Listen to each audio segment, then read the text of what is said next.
All right, we are tracking Hurricane Milton. It is churning off the Florida Gulf Coast, and its storm path is headed toward the west coast of Florida, where it will likely bring life-threatening storm surge as well as heavy rain and strong winds. Milton is currently a Category 4 storm, and it did pick up a lot of strength recently. We want to now cross to our CBS News correspondent, Cristian Benavides. He's tracking everything from St. Petersburg in Florida, and this is a place still, as you've been reporting, Cristian, recovering from Helene. But how serious is the situation now?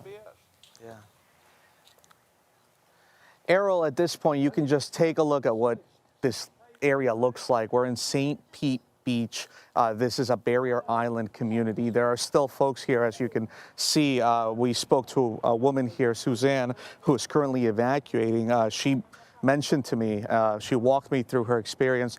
She rode out Helene, and she said she almost died. And this time she is evacuating for Milton, because all this damage that you see around me from Helene was caused by 5 feet of storm surge. Currently, what the forecast is showing is upwards of 15 feet of storm surge here. That's something that this area hasn't seen in modern history. And what officials are also worried about are these piles of debris, you know, from this small pile to entire homes. Officials are concerned that when Milton makes landfall, all of this debris could get picked up because of the wind and become dangerous projectiles, that they could also block storm drains. So they are, it's really, you know, a rush to try to get this to a location where it won't just scatter everywhere. But I mean, just take a look. This is what you see for blocks and blocks and blocks from Helene. That there's so much cleanup to do, and it's a race against the clock to try to get this to some place where it won't cause that sort of damage. So that's what's happening here at this point. And as you can see, people, as I mentioned, like Susan, who we spoke to, just evacuating, trying to make sure that they are out of here by the time that Milton is here. Governor Ron DeSantis held an emergency press conference this morning saying he's putting fuel around the state. He's making sure there are protective barriers around some hospitals. Talk to me about preparations outside of where you are to keep people safe. It's just so unnerving seeing everything you're showing us.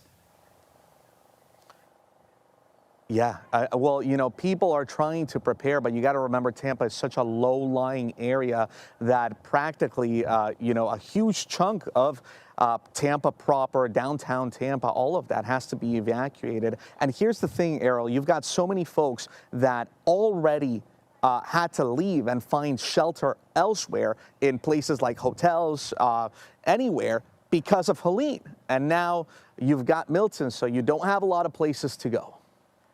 Cristian Benavides, we will continue to track your reporting. You and the team stay safe. Thank you very much. Let's now bring in CBS News Philadelphia meteorologist Grant Gilmore. Grant, at some point, this storm jumped up to a 5. The temperature in the Gulf is so warm. Yeah.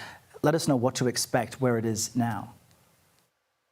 It's incredible how much it intensified yesterday, Errol. It went from a Category 1 early yesterday morning to a Category 5 yesterday around midday. So here's the thing. Out in advance of Milton now, 23 million people are underneath some sort of tropical storm watcher warning or hurricane watcher warning, with those hurricane warnings extended from the Tampa coast to the East Coast over on Cape Canaveral, with then tropical storm warnings in effect to the north and south of those hurricane warnings. Here's the latest with Milton. It went through what's called an eye wall replacement cycle, where that small pinhole eye wall yesterday collapsed and another eye wall around the outside of it developed. So that is a process that causes it to weaken, but now it's primed and ready to actually begin strengthening once again. It's a very powerful Category 4 hurricane with wind speeds at 145 miles per hour, moving to the east-northeast at 12 miles per hour. Let me take you a little closer. You can see the eye wall actually a little bit bigger than the eye yesterday. And that's that secondary eye that formed.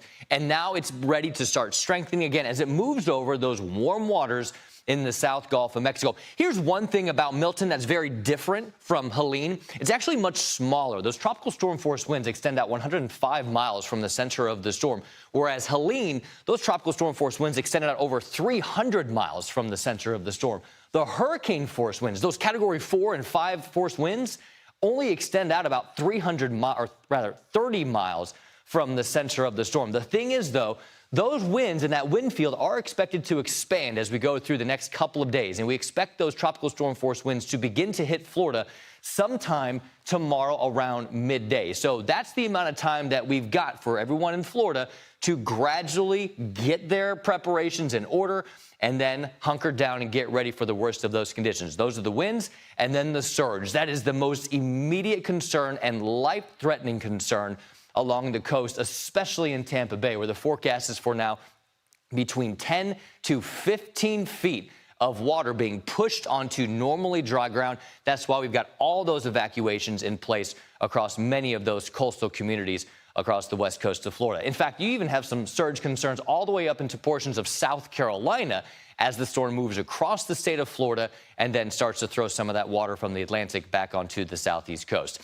Here's the latest forecast from the National Hurricane Center. You see how it's forecast to become a Category 5 hurricane once again by midday today. It'll then encounter some shear, but really the damage is already done. From a surge perspective, all of those winds are going to push that water up onto the shore, still expected it to make landfall as a powerful Category 3, potentially a Category 4 hurricane, and that's going to cause potentially catastrophic damage to somewhere along the Gulf Coast of Florida. Again, those tropical storm force winds are expected to arrive by sundown tomorrow. So you've got about 24 hours or so to hurry to get your preparations in order before the conditions really begin to deteriorate. And then, of course, inland, there's going to be a flood concern as well, Errol.